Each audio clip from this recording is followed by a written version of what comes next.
Welcome to some very famous people you've never really heard of. Bite-sized biographies of the famous, the infamous, and the quirky in less than an hour. My name is Philip D. Gibbons, and there's more information about me, this podcast, and a bibliography at someveryfamouspeople.com. There are also photographs of many of the individuals mentioned in this podcast. At the conclusion of Part 2 of this presentation, there will be additional suggestions concerning further information about today's subject, Herman Melville.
Now let's continue with our story about Herman Melville.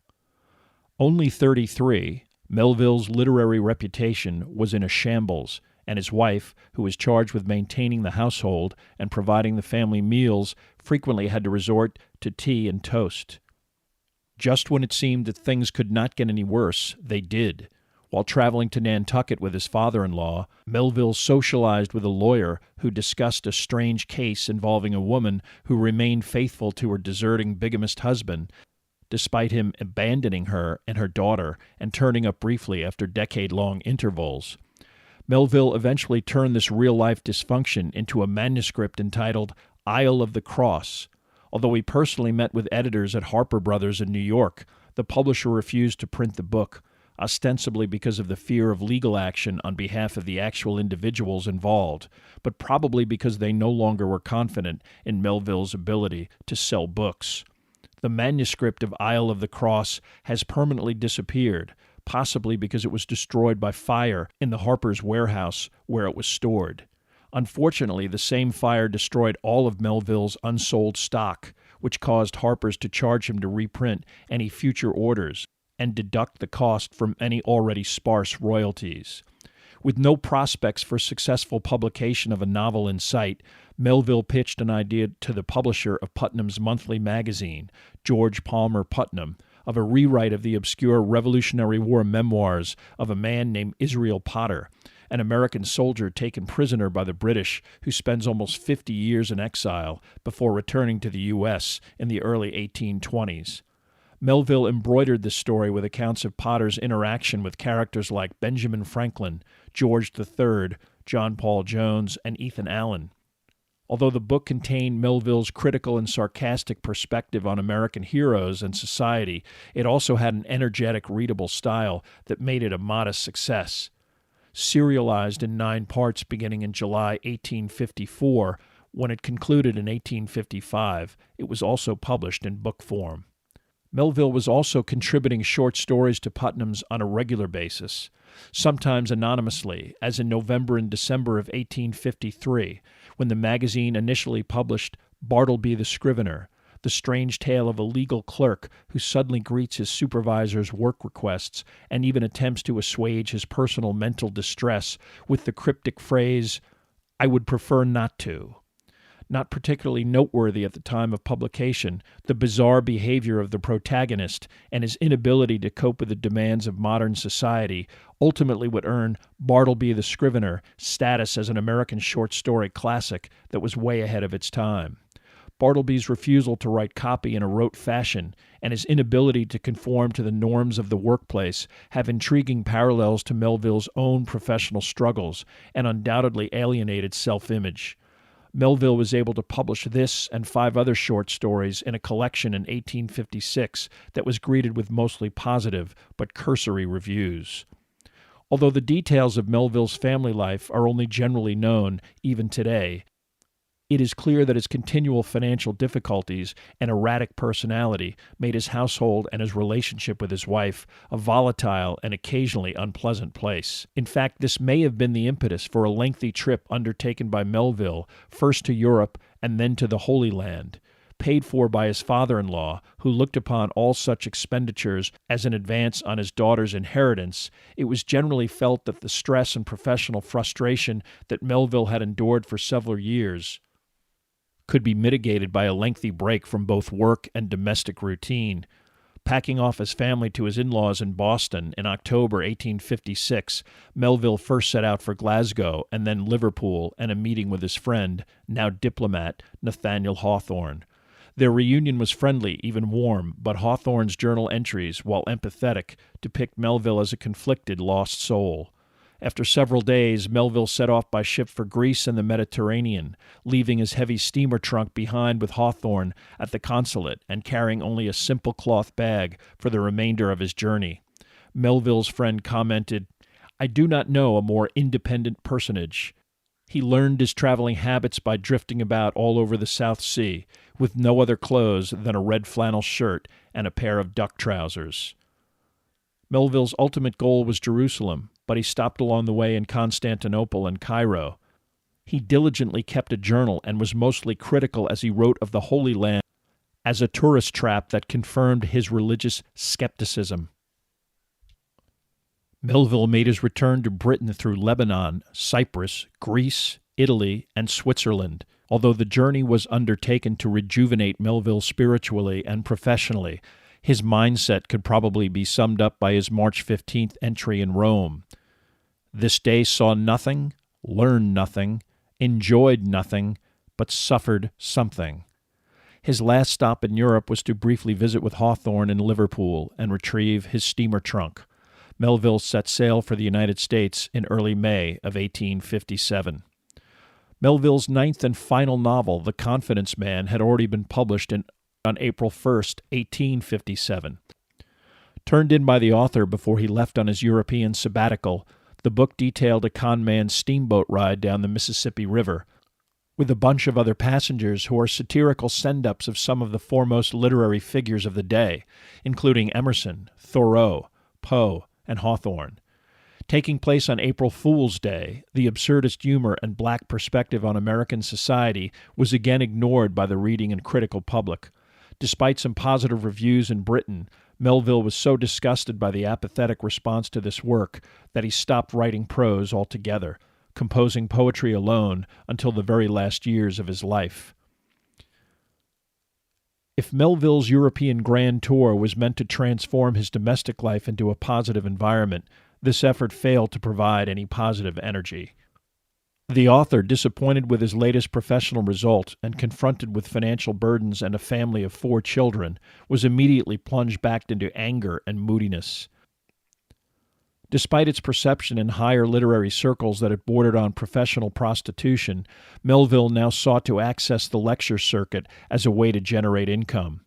Unfortunately, this effort was not only half-hearted. The topics chosen, Roman statuary and travels through the South Seas, were at odds with a society on the verge of civil war and a public that wanted a meaningful discussion of the serious issues of the day. One reviewer discussing Melville's presentation on the statues of Rome commented that the audience left the hall. Some read books and newspapers. Some sought refuge in sleep. Some, to their praise be it spoken, seemed determined to use this as an appropriate occasion for self-discipline in the blessed virtue of patience. 3 years of such efforts yielded so little money that in 1860 Melville was forced to transfer ownership of the deed to Arrowhead to his father-in-law to wipe out his current debt. Judge Shaw then presented the deed to Melville's wife, Elizabeth.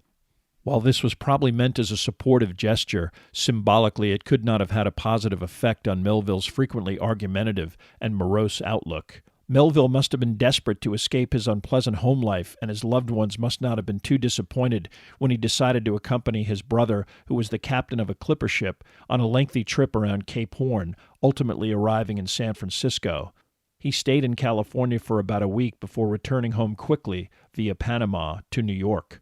Arriving in mid-November, he was informed that Abraham Lincoln was elected president and, like most Americans, presumed civil war was imminent. Melville's desperation for permanent employment now turned to friends and relatives in an attempt to get a consular appointment in Europe. Although Melville actually met with Massachusetts Senator Charles Sumner and officially attended a White House reception where he shook Abraham Lincoln's hand, the effort would come to nothing, chiefly because Melville's most influential advocate, his father-in-law, fell ill and died on March 30th, 1861. Melville was forced to return home before finishing the requisite interviews, and without such a powerful ally, his efforts would have been unsuccessful in any case. Over 40, Melville need not be concerned with actually having to fight for the Union, but in 1863, he and his wife decided to move back to New York City, exchanging Arrowhead, which he was unable to sell, for his brother Allen's East 26th Street home. The Melvilles also agreed to assume the mortgage. Herman Melville's return to New York had nothing to do with attempting to resuscitate his literary career.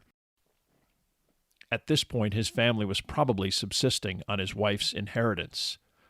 1864 brought the death of Nathaniel Hawthorne, whose health rapidly deteriorated after his return from government service in Europe. Melville had not seen Hawthorne since they last met up during his trip through Liverpool in 1857. Melville's first attempt to publish poetry, Battle Pieces and Aspects of War, a collection of poems about the Civil War, was published by Harper's but sold so poorly that it ended up costing him money to cover the publication costs. Desperate and no longer clinging to the dream of a literary career, successful enough to support his family, Melville again sought government work, writing to a banker acquaintance he had met while in Europe. This individual, Henry Smythe, had recently been appointed the Collector of Customs for the Port of New York, and saw to it that Melville was hired. Melville was sworn in as a customs inspector on December 5, 1866.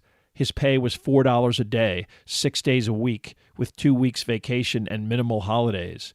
His annual salary totaled $1,200 in a state where a prison guard earned $2,000 a year and a minister $5,000, plus housing. It was not surprising that Melville's job did not pay particularly well. His duties involved checking bills of lading, filling out countless forms, determining if the proper duties were paid, and ensuring that no obscene or inappropriate cargo was being imported. An utterly mindless position, at least Melville was able to take breaks in his office or sit on a park bench overlooking the Hudson River while composing poetry during any inactive periods. It must have been quite a come-down for the former novelist and member of the New York literary elite. While Melville was probably depressed and unhappy with his new position, Melville's family was delighted with the new job, as at least it would give him something to do during the day and get him out of the house. Clearly bored and frustrated with his lowly professional stature, Melville's alcohol consumption increased to the extent that his long-suffering wife began to seriously consider ending the marriage. Although urged to do so by her own relatives, the reality that divorcing her husband meant renouncing any claims to property, most of it in her own name, must have been daunting.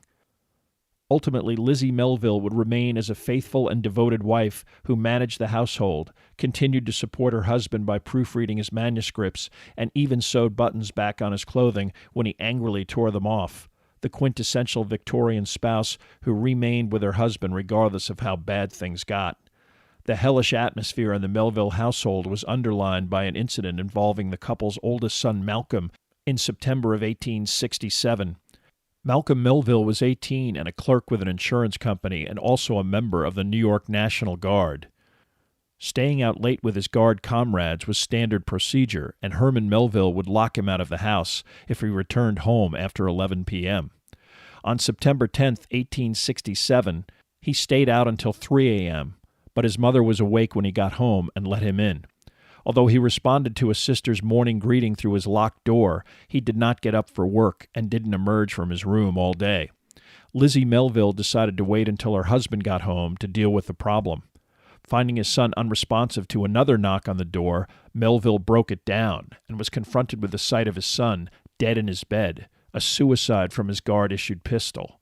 Although the exact reason for this act remains mysterious, it is believed that the suicide was meant to hurt his parents, especially his father, who was quite harsh with his son, and also the source of much of the family's stress and tension.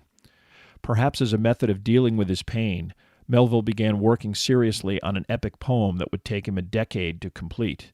Entitled Clarel, its title character was a student who journeys to the Holy Land to restore his faith. The poem would eventually span 18,000 verses, a kind of poetic novel that was typically and probably deliberately nonconformist. It was not popular, and even his wife called it a dreadful incubus of a book, because of her husband's obsession with its composition and the effect it had on their relationship, especially because Melville's uncle paid for its publication in 1876. Most influential literary publications did not even mention it. Those that did typically use words like unintelligible to characterize it. 350 copies were published, only about a third of them sold, and the remainder sent to the rubbish heap. Decades later, when biographers began to research Melville in earnest, a copy of Clarel was found in the New York Public Library. Its uncut pages indicated that the book had remained in the stacks unread for over 40 years. Throughout this time period, Melville continued to toil away at his customs officer's job. When he began working at the customs house in 1866, he took a horse-drawn streetcar to work. By the 1880s, so much time had passed that Melville took the 3rd Avenue L, an elevated railway, to his office on the Upper East Side. Because much of a customs officer's tasks revolved around ensuring proper duties were collected and paperwork filed, bribes to the lowly paid glorified clerks who handled these tasks were frequent. Melville was well known to be one of the few completely honest civil servants in this position, even returning cash that was put in his coat pockets when he wasn't looking. Melville would remain in this position until his resignation on December 31st, 1885. By that time, his wife had inherited a considerable amount of money from an aunt and other relatives, enough to allow Herman to retire. The lessening of economic stress in the Melville household seems to have improved the relationship between Melville and his wife. However, both parents would again suffer serious tragedy when their second son, Stanny Melville, died in 1886. A sickly child, Stanwix worked as a clerk, dentist's apprentice, coal miner, and even as a sheep farmer. He wandered throughout much of North America before settling in San Francisco, where he eventually contracted tuberculosis and died alone on February 25, 1886. Melville's brother Gansvoort and mother were also long gone, having both died in 1872. It was about this time in 1886 that Melville began to compose more nautically themed verse, originally entitled Billy and the Darbies, concerning mutiny and the thoughts of a sailor contemplating his execution by hanging. This concept originated from an incident involving Melville's cousin, Gert Gansvoort, a naval officer who became embroiled in a controversial court of inquiry that ultimately sentenced 3 seamen to death.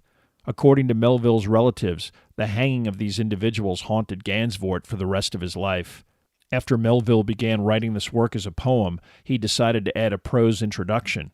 Eventually this would swell into the 350-page novella Billy Budd, Sailor. Although essentially finished in rough draft form, Melville would spend the rest of his life on the manuscript, assisted by his wife, who provided edits, wrote over some of the fainter script, and added interpretations of what she thought her husband intended. The manuscript, containing the tragic story of an innocent young sailor who was hanged as a victim of circumstances, was ultimately placed by Lizzie Melville in a tin bread box where it remained unpublished for over 3 decades. From the time of his retirement in 1885 until his death in 1891, Melville tinkered with the manuscript of Billy Budd and composed the occasional poem. Although he spent a great deal of time walking the streets of New York, Melville essentially dropped out completely from the literary social set, even politely refusing efforts to join various clubs and associations. Never particularly healthy, Melville was plagued with numerous ailments in his old age. Perhaps symbolically, he was stricken with arthritis in his hands, making writing literally painful. His last 2 years also marked by successive attacks of erysipelas, an acute skin infection stemming from streptococcus. This condition successively weakened Melville until he died from heart disease on September 28, 1891. Melville's wife would live for another 15 years. Long suffering during her marriage, she remained devoted to her husband in death. Serving as literary executor, she did her best to keep his limited reputation, a marginal cult status, alive.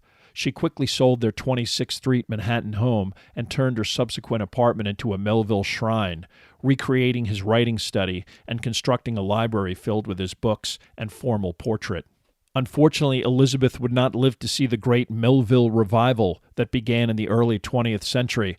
This movement can literally be traced to one man, a Columbia University English professor named Raymond Weaver, who first published a very positive magazine article in The Nation magazine, and then began work on a definitive biography after discovering that there was literally nothing available about Melville himself. The result was the 1921 Herman Melville, Mariner and Mystic.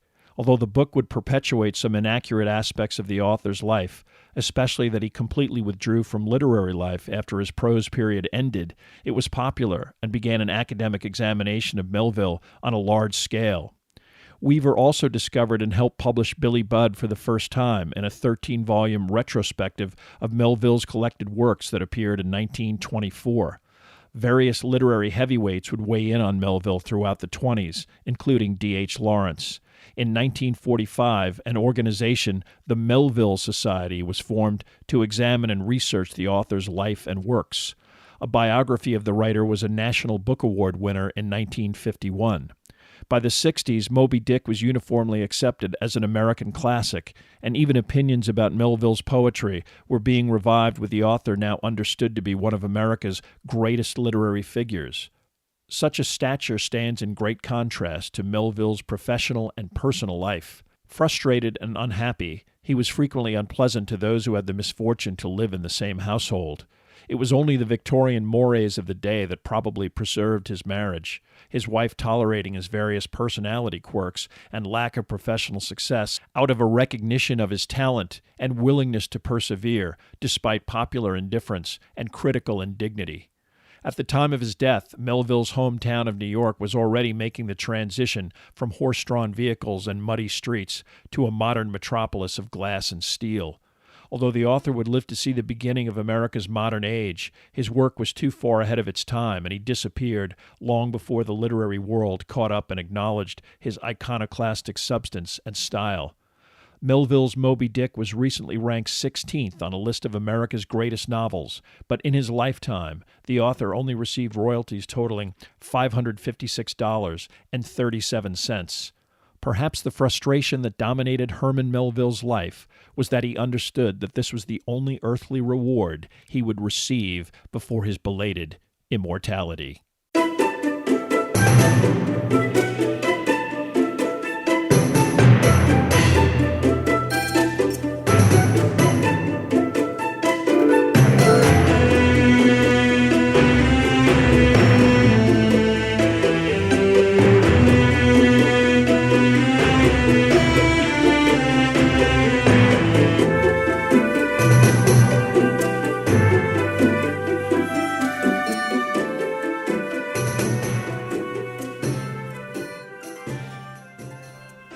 Thank you for listening to Part 2 of this podcast about Herman Melville. Much of the information for this podcast came from Melville, His World and His Work by Andrew Del Banco, and Herman Melville, From A to Z by Carl Rollison and Lisa Paddock. There are also additional photographs, bibliographical and musical information at someveryfamouspeople.com. If you have enjoyed this presentation, please like us at our Facebook page, Some Very Famous People, and follow us on Twitter at Philip D. Gibbons. Also rate us on iTunes, and if you have the time, leave a brief review. A link is provided at the website.